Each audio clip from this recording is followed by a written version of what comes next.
Kenzo choino kukyusa mu kukaba teri ba minister akaba mawulire Kenzo nomuze gokola press conference ng'okaba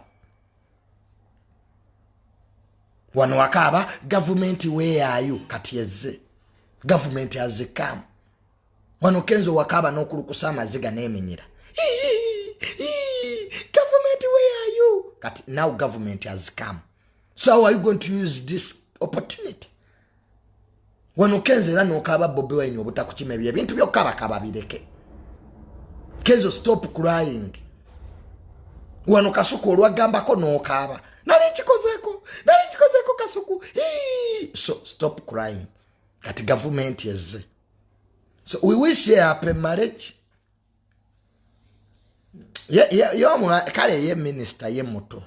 she's young na anyirira kale era bane opportunities no nazeo mu messages zange nga omuntu eyefananyiriza minister Nyamutoro yali yankwanyeko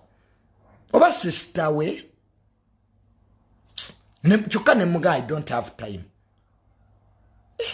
I went back to my messages nga waliwo omuntu yali yankwanyeko nenga afanana ngoyo minister alaika yali sister we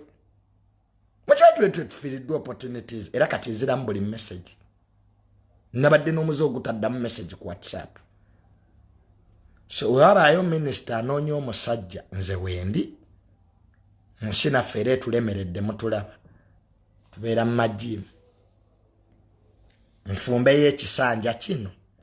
let me cook for this kisanja